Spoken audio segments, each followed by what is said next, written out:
आइए जी आगाज़ करते हैं हम अपने इस लेक्चर का, जिसमें हम बेसिकली डिस्कस करेंगे लीज़ेस को। और लीज़ेस में दो टॉपिक्स डिस्कस करेंगे, एक लीज़ टर्म क्या होती है और यूजीआरवी का चेंज जो है वो पहले हमने डिस्कस किया था, उसके बारे में थोड़ी सी मज़ीद गाइडेंस पढ़ेंगे। अब अगर हम देखें कि जी हमने पढ़ना क्या है, तो हमने कुछ इंटरप्रिटेशन देखनी है कुछ पैराग्राफ्स की आईएफआरएस के, जो गाइडेंस देते हैं basically related to lease term and related to UGRV. Very quickly सबसे पहले लीज़ टर्म की इम्पॉर्टेंस समझ लेते हैं। लीज़ टर्म की इम्पॉर्टेंस ये है कि जो भी कैलकुलेशंस आप अपनी लीज़ में करते हैं, all the calculations are for the lease term. सबसे पहली बात ये होती है कि अगर लीज़ टर्म 12 महीने या उससे कम हो, तो बुनियादी तौर पे वो लीज़ जो है, हम कहते हैं कि वो लीज़ लेसी जो है वो अपनी बैलेंस शीट में रिकॉर्ड ही नहीं करेगा, वो शॉर्ट टर्म लीज़ होगी। एक तो ये बहुत बड़ी इंप्लीकेशन होती है।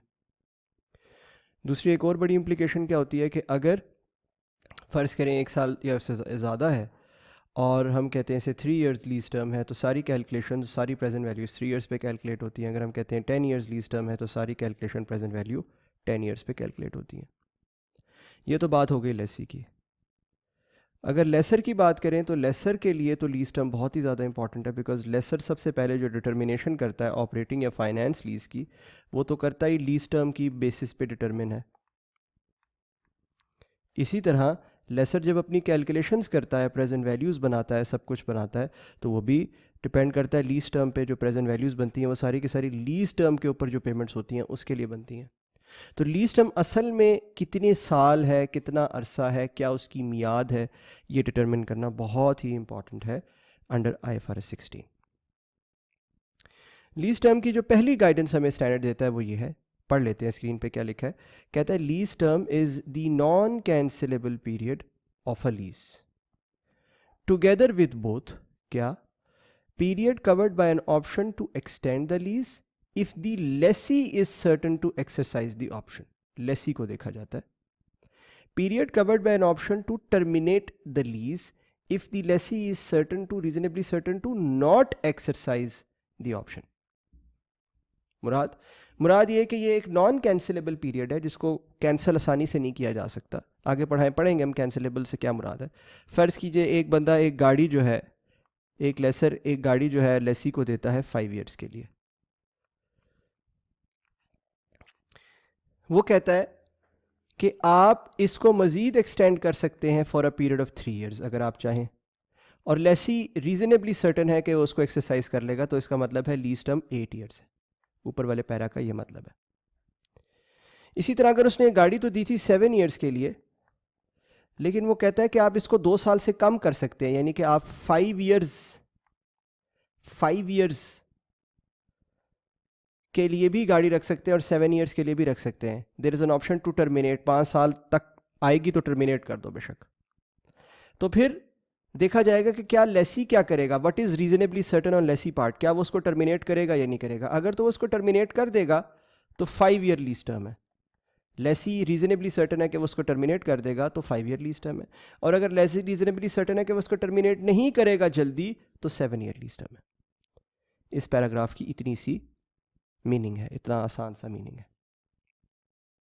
ठीक हो गया, ये तो पहला पैराग्राफ हो गया जो हमारा related to lease term standard में है।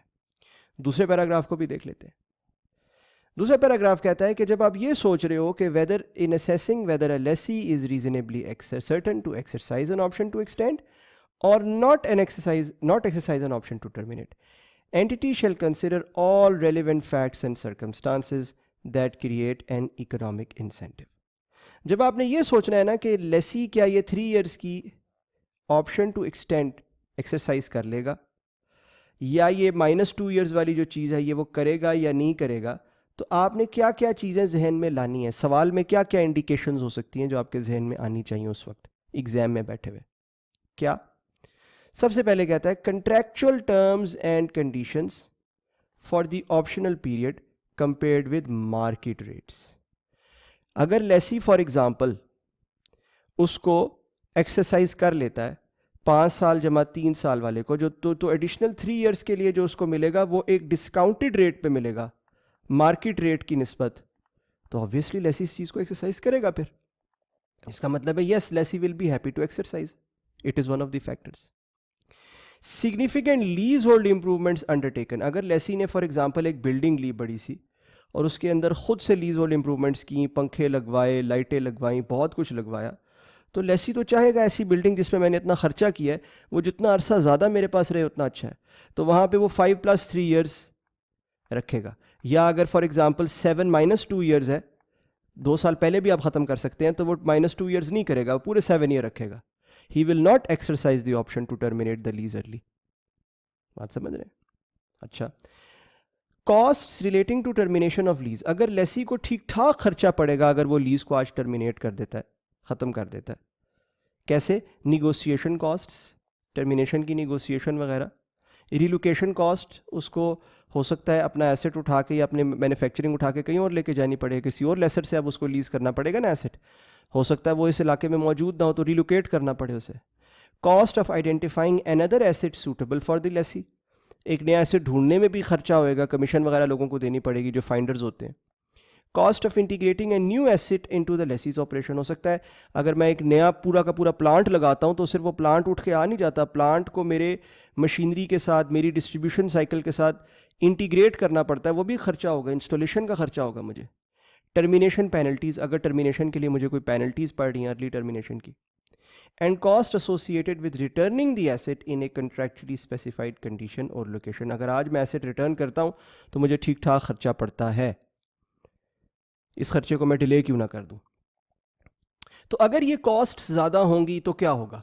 तो ये होगा कि 5+3 में लेसी विल बी टेम्प्टेड कि वो 8 ईयर्स इसको रखे, +3 वाला ऑप्शन एक्सरसाइज करे, और 7-2 में for example he will be tempted कि वो -2 को एक्सरसाइज ना करे, वो पूरे 7 ईयर्स अपने पास रखे, अगर ये कॉस्ट ज़्यादा होंगी तो।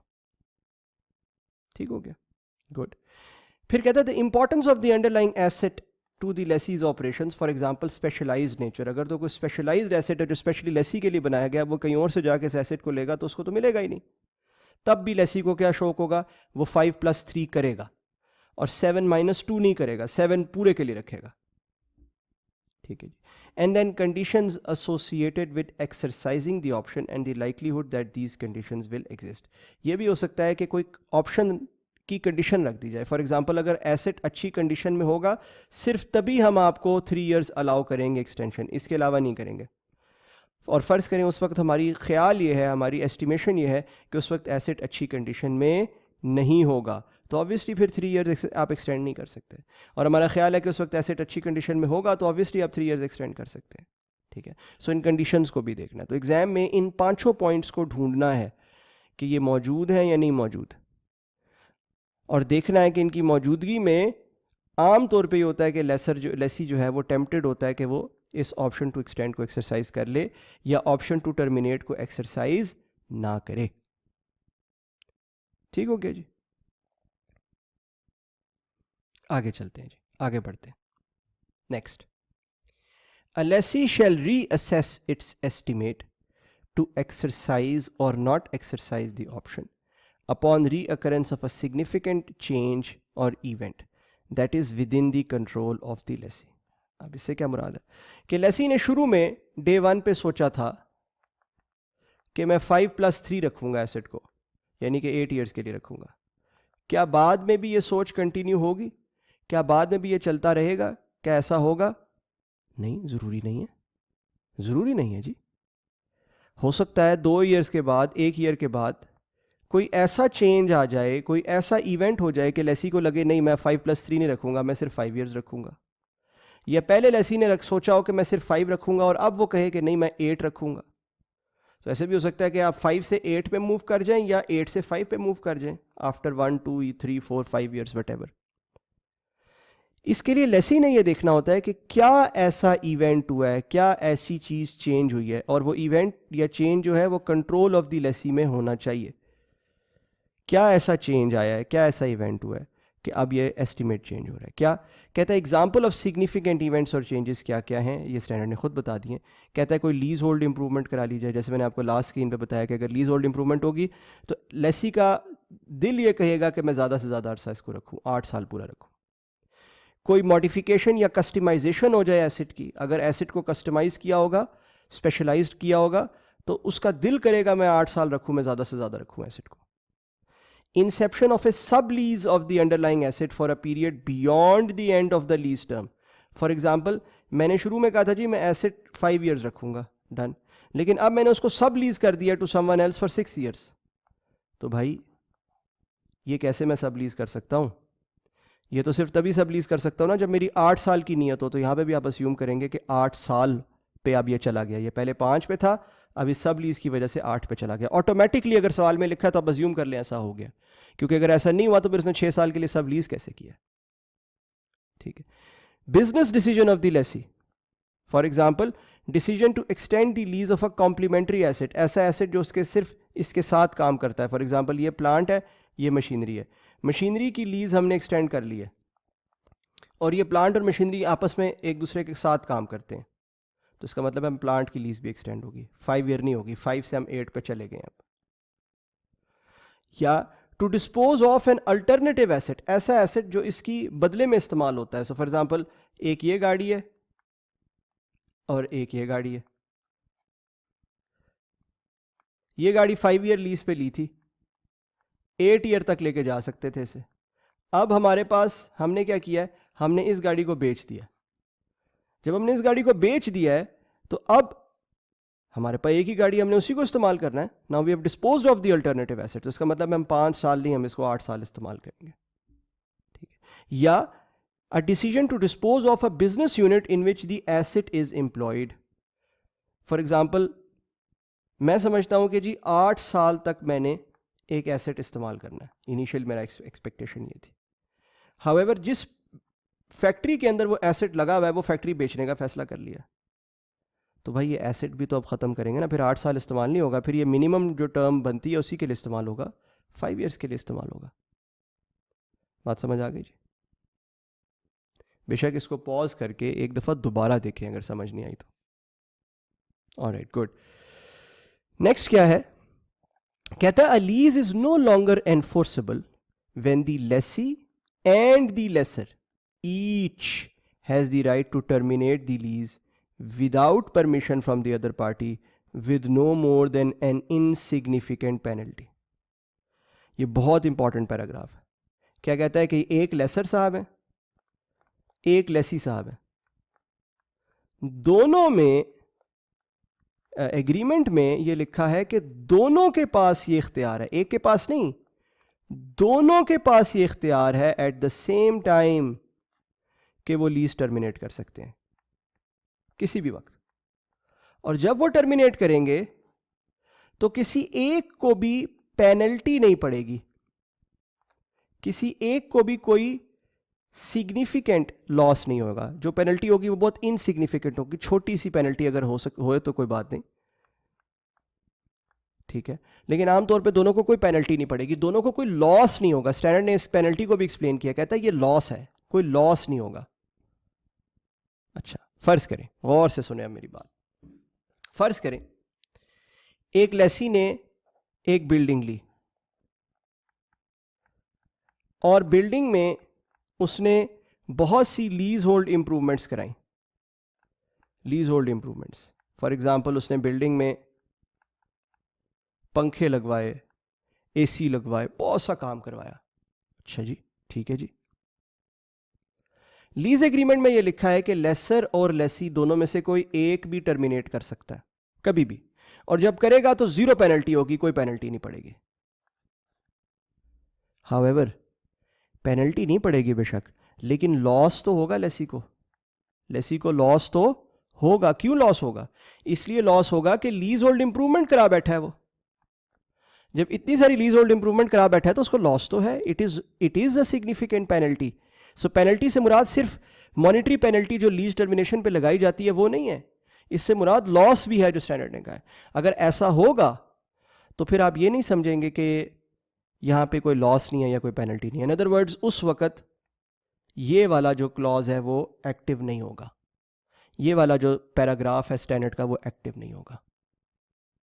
ठीक है.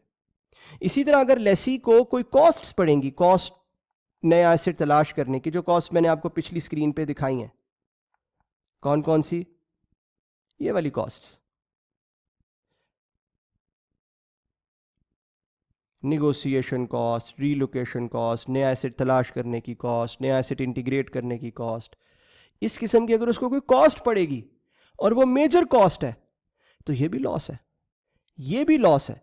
उस सूरत में भी ये पैराग्राफ ट्रिगर नहीं होगा। बात समझ गए? अच्छा, फिर आप पूछेंगे पैराग्राफ फिर ट्रिगर कब होगा? पैराग्राफ ये ट्रिगर तब होगा जब एग्रीमेंट में क्लियरली लिखा हो कि लेसर एंड लेसी दोनों में से कोई भी एक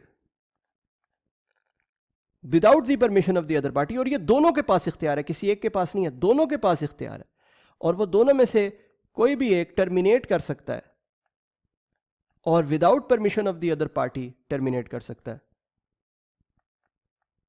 और जब ऐसा वो करेगा तो ना ही कोई पेनल्टी होगी ना ही कोई लॉस होगा। जो मैंने अभी लॉसेस का जिक्र किया वो वाले लॉसेस भी नहीं होंगे, ये भी सवाल में लिखा हुआ है, नहीं होंगे। तो ऐसी सूरत में ये जो लीज है ना, इसकी लीज टर्म बहुत छोटी होती है। अगर फॉर एग्जांपल ये इख्तियार लेसर और लेसी को पहले 6 महीने के बाद कभी भी है, आफ्टर फर्स्ट 6 मंथ्स कभी भी है ये इख्तियार, तो फिर लीज टर्म जो होती है ना वो सिर्फ 6 महीने ही होती है, फिर ये एक शॉर्ट टर्म लीज बन जाती है।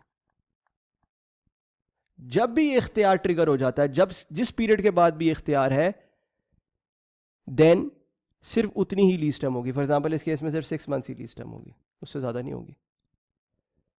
बात समझ रहे हैं? बात क्लियर हो रही है जी या नहीं? ठीक है, ओके। ये तो होगी पहले इस पैराग्राफ या पहली इस लाइन का मतलब। अब अगली 2 लाइन्स का क्या मतलब है? अगली लाइन का मतलब है कि if only a lessee has the right to terminate, यानी कि लेसर के पास राइट नहीं है, सिर्फ लेसी के पास राइट है, that right is considered to be an option to terminate the lease available to the lessee. तो मैंने जो भी बात की है थोड़ी देर पहले कि option to terminate the lease क्या होता है और उसको कैसे सोचा जाता है कि जी क्या वो एक्सरसाइज करेगा या नहीं करेगा, तो ये वो वाली चीज़ बन गई है 7-2 वाली। सो अगर सिर्फ लेसी के पास, एग्जाम में कहता है सिर्फ लेसी के पास ये राइट है, तो आपने फिर ये वाला पैराग्राफ नहीं सोचना कि जी ये तो लीज ही नहीं बनती। नो, वो सिर्फ तब होता है जब लेसर और लेसी दोनों के पास राइट हो, लेसर और लेसी दोनों के पास राइट हो विदाउट पेनल्टी, और वो वाली सारी चीज़ जो मैंने आपको समझाई है, वो वाली चीज़ आप सिर्फ तब सोचेंगे जब दोनों के पास राइट है। ठीक है, अगर सिर्फ लेसी के पास राइट है, एग्जाम में वो क्या कहता है कि सिर्फ लेसी के पास राइट है, तो फिर आप सबसे ऊपर वाली चीज़ नहीं सोचेंगे, आप इसको तसव्वुर करेंगे कि ये option to terminate the lease है। और option to terminate the lease कैसे देखा जाता है? अगर लेसी की नीयत है उसको टर्मिनेट करने की, आज वो रीजनेबली सर्टेन है, वो सारे फैक्टर्स जो मैंने बताए हैं उनको देखते हुए, अभी फैक्टर्स भी बताए ना कि ये देखना कि वो रीजनेबली सर्टेन है या नहीं है, ये देखने के लिए कौन से फैक्टर्स होते हैं? ये वाले सारे फैक्टर्स जो यहां पे स्क्रीन पे बताए हैं। ठीक है जी, ये वाले सारे फैक्टर्स। तो अगर तो लेसी साहब जो हैं वो रीजनेबली सर्टेन है इन फैक्टर्स को देखते हुए, ठीक है ना, इन सारे फैक्टर्स को देखते हुए अगर वो रीजनेबली सर्टेन है कि वो टर्मिनेट कर देंगे, फिर तो हम लेंगे टर्मिनेशन, अदरवाइज हम टर्मिनेशन नहीं लेंगे। अदरवाइज जो पूरा लीज का पीरियड है वो हम लेंगे, पूरा जो लीज का पीरियड है वो हम लेंगे। सो फॉर एग्जांपल अगर वो लीज का पीरियड 7 ईयर्स है तो हम पूरा लीज का पीरियड 7 ईयर्स लेंगे। बात समझ गए? अगर लेसी को हम समझते हैं कि वो रीजनेबली सर्टेन नहीं है टू एक्सरसाइज, तो हम पूरा लीज का पीरियड उसमें इंक्लूड करेंगे। बात समझ गए? अगर वो रीजनेबली सर्टेन टू एक्सरसाइज है तो फिर हम देखेंगे कि उसने कब टर्मिनेट करना है, उसने कब टर्मिनेट करना है। For example 7 years lease term है, क्या कह रहा हूं, 7 ईयर्स लीज टर्म है, ठीक है जी, और लेसी ये समझता है कि जी मैं टर्मिनेट कर दूंगा जाके फॉर एग्जांपल 5 ईयर्स के बाद, तो हम 5 ईयर ले लेंगे। अगर वो समझता है कि मैं टर्मिनेट कर दूंगा जाके कितने ईयर्स के बाद, 5 ईयर्स के बाद, तो हम 5 ईयर ले लेंगे। बात समझ रहे हैं? अगर वो ये समझता है कि मैं टर्मिनेट करूंगा आफ्टर 6 ईयर्स, तो हम 6 ईयर्स ले लेंगे। अगर वो समझता है कि वो टर्मिनेट ही नहीं करेगा तो फिर 7 ईयर्स ले लेंगे। अगेन ये सब डिपेंड करेगा लेसी की मर्जी पे, लेसी की एस्टिमेशन पे, और वो जो फैक्टर्स मैंने बताए हैं उनको जहन में रखते हुए ये चीज़ सोची जाएगी। बात क्लियर है जी? परफेक्ट। अब आ जाते हैं जी ज़रा नेक्स्ट सिनेरियो के ऊपर, विच इज़ लेसर। लेसर के पास अगर राइट टू टर्मिनेट है तो फिर हम क्या तस्वर करेंगे, जो इससे नीचे वाला पैरा है। आइए ज़रा पढ़ लेते हैं क्या कहता है।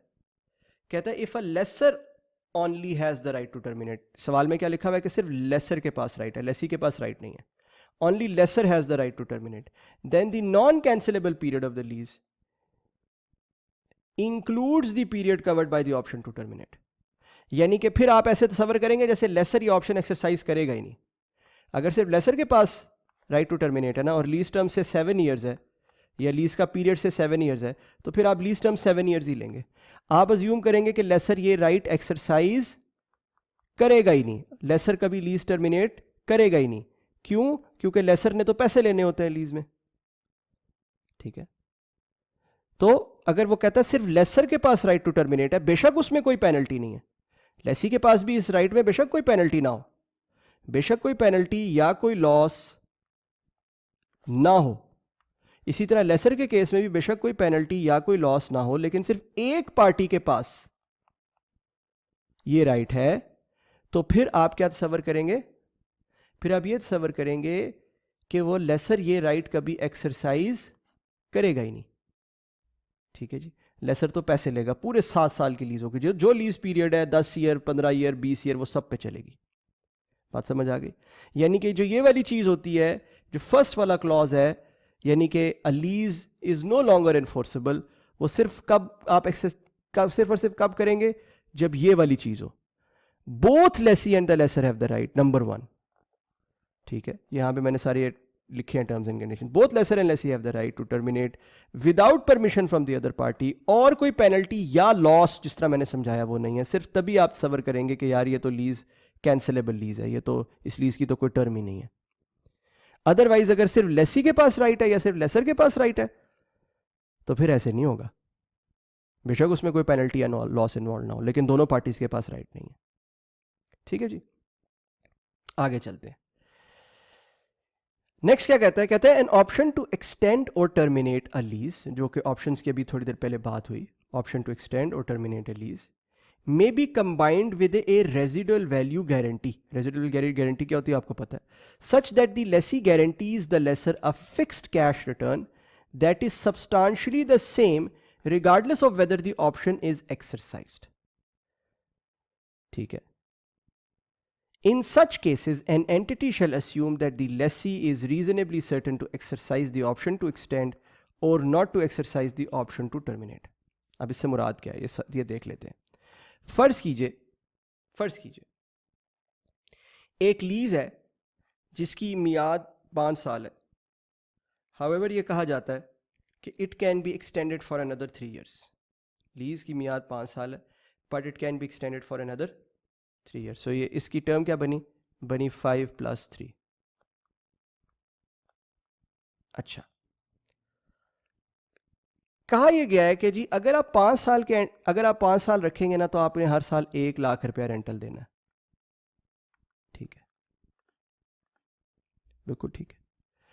अगर आप 5 साल रख के ख़त्म कर देंगे ना, तो आपने बाकी 3 सालों के रेंटल की जो प्रेजेंट वैल्यू बनती है उस वक्त, फ़र्ज़ करें 2,50,000, वो एज रेजिडुअल वैल्यू गारंटी देनी है। यानी कि इतनी रेजिडुअल वैल्यू एसेट की होनी चाहिए, अगर नहीं होगी तो आप पैसे देंगे। ठीक है, अब इससे होगा क्या? अब इससे होगा, चाहे आप 5 साल की लीज की जो है वो बनाओ कैश फ्लोस की प्रेजेंट वैल्यू, चाहे आप 8 साल की लीज की कैश फ्लोस की प्रेजेंट वैल्यू बनाओ, दोनों का आंसर सेम आएगा। क्यों? क्योंकि जब 5 साल की बनाओगे तो उसमें रेजिडुअल वैल्यू गारंटी के 2,50,000 शामिल हो जाएंगे, और ये पीवी है नेक्स्ट 3 ईयर्स की कैश फ्लोस की। अगर आप 1-1 लाख की कैश फ्लो को प्रेजेंट वैल्यू करें ना 3 साल के लिए, तो वो फर्ज करें 2.5 लाख बनता है। तो अगर आप 5 साल की कैश फ्लो को प्रेजेंट वैल्यू करें, तब भी वही प्रेजेंट वैल्यू आएगी। से पहले 1 लाख की जो 5 साल तक कैश फ्लोज है उनकी प्रेजेंट वैल्यू 3,50,000 बनती है, ठीक है, और अगली कैश फ्लोज की प्रेजेंट वैल्यू भी आपको मिल रही है, ठीक है, फर्ज करें सब की टोटल प्रेजेंट वैल्यू 5 लाख बनती है, तो अगर आप 5 साल के लिए उसको रखेंगे तब भी प्रेजेंट वैल्यू 5 लाख बनेगी, और अगर आप 8 साल तक 1-1 लाख रेंटल देते रहेंगे तब भी 5 लाख ही बनेगी। क्यों? क्योंकि जो प्रेजेंट वैल्यू उसकी अगले 3 साल की कैश फ्लोज की थी, अगले 3 साल के रेंटल की थी, वो रेजिडुअल वैल्यू गारंटी के तौर पे ले लिया लेसर ने। तो इस सूरत में हमेशा ये कहा जाएगा, अगर ऐसी कोई सूरत हो, अगर रेजिडुअल वैल्यू गारंटी ऐसी रख दी जाए कि जी अगले 3 साल की जो भी कैश फ्लो होगी उसकी प्रेजेंट वैल्यू आप हमें दे देंगे, तो इस सूरत में हमेशा ये अज्यूम किया जाएगा क्या, कि लेसी जो है वो ऑप्शन टू एक्सटेंड एक्सरसाइज कर लेगा, क्योंकि जब लेसी ने देने ही है वो पैसे, तो क्यों ना वो एसेट इस्तेमाल करके दे, बजाय कि एसेट को ना इस्तेमाल करके दे। तो हमेशा आप ये अज्यूम करेंगे कि ऑप्शन टू एक्सटेंड एक्सरसाइज कर लिया जाएगा, यानी कि 8 साल लीज टर्म होगी, ज्यादा वाली लीज टर्म होगी। इसी तरह अगर 7-2 ईयर्स ऑप्शन टू टर्मिनेट वाला केस है, तो फिर अज्यूम ये किया जाएगा कि 7 साल लीज टर्म होगी, ज्यादा वाली लीज टर्म होगी, ऑप्शन टू टर्मिनेट एक्सरसाइज नहीं होगा। स्टैंडर्ड कहता है कि lessee will be considered reasonably certain to exercise the option or not to exercise the option to terminate, ठीक है, exercise the option to extend and not to exercise the option to terminate. बात समझ गए? बेशक इसको भी pause करके एक दफा दोबारा देख ले। परफेक्ट, आगे चलते हैं। नेक्स्ट स्टैंडर्ड का पैराग्राफ कहता है कि the shorter the non cancellable lease period of a lease, the more likely a lessee is to exercise an option to extend the lease or not to exercise an option to terminate the lease. This is because the cost associated with obtaining a replacement asset are likely to be proportionately higher the shorter the non-cancelable period. अगर lease का period बहुत कम है, for example initially कहा जाता है कि जी lease 6 months के लिए, लेकिन इसके बाद आप हर पीरियड ऑफ 6 मंथ्स तक इसको एक्सटेंड कर सकते हैं, 6 मंथ्स करके एक्सटेंड कर सकते हैं, तो स्टैंडर्ड कहता है ये मुमकिन ही नहीं है कि, ये लाइकली नहीं है कि लेसी जो है उसको एक्सटेंड ना करे, क्योंकि हर 6 महीने के बाद कोई नया एसेट पूरा का पूरा प्लांट नया लेके आए और अपनी फैक्ट्री में इंस्टॉल करे, ये तो नहीं हो सकता ना भाई, ये तो आसान नहीं है ना करना, राइट। तो स्टैंडर्ड कहता है कि आप क्या करेंगे ऐसी सूरत में, आप अस्यूम करेंगे कि वो लेसी जो है वो इसको एक्सटेंड करता रहेगा,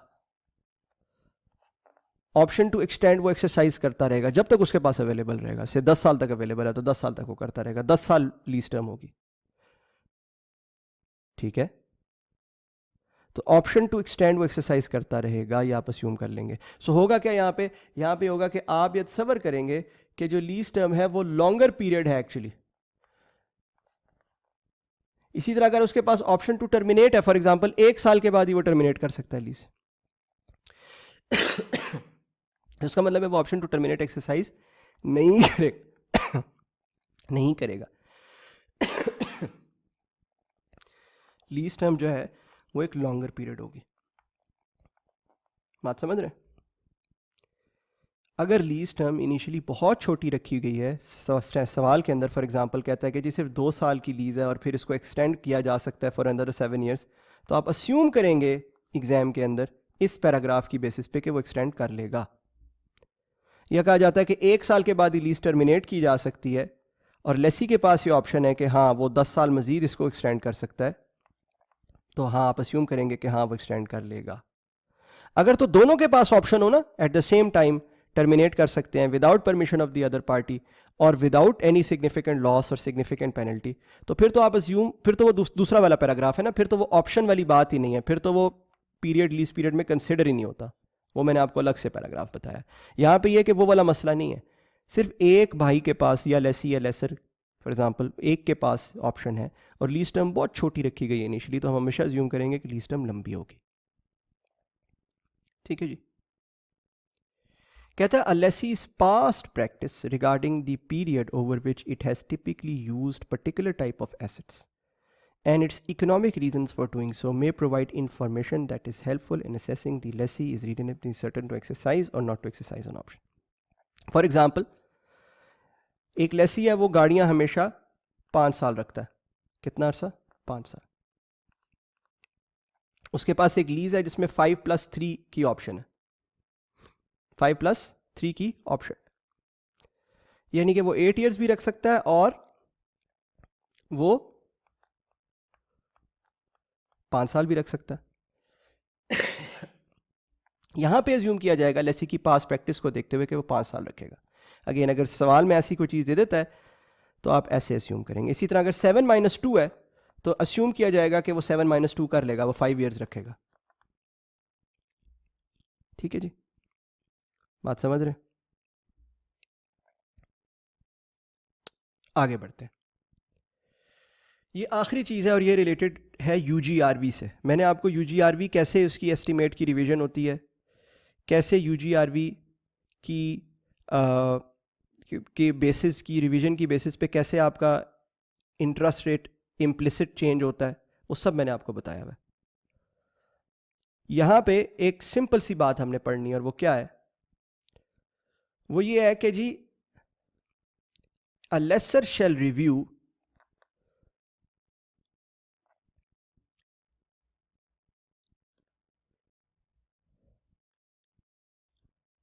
तो ऐसे इसको क्लीन कर लेते हैं स्क्रीन को।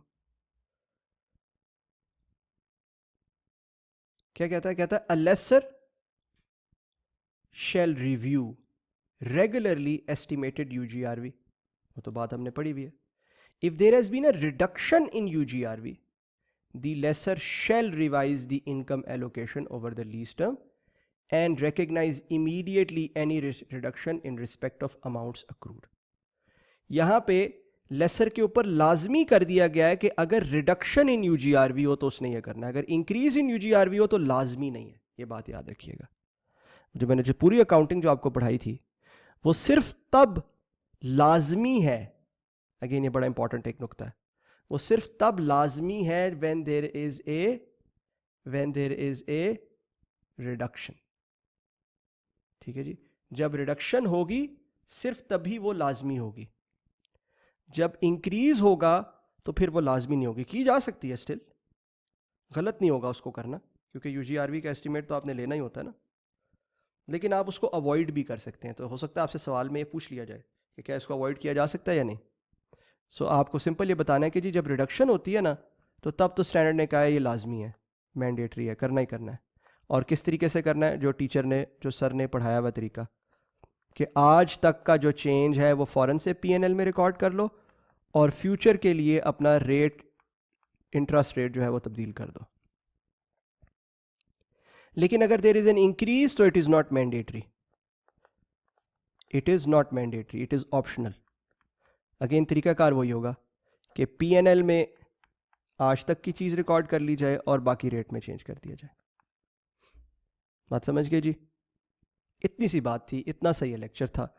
आई नो ये कॉम्प्लेक्स लेक्चर है, आई नो इसमें बहुत मुश्किल बातें मैंने की हैं, लेकिन it is really really important for you, all of you, कि आप इन सब बातों को गौर से सुने और इसको अपने एग्ज़ाम में अप्लाई करें। ठीक है जी, थैंक यू वेरी मच।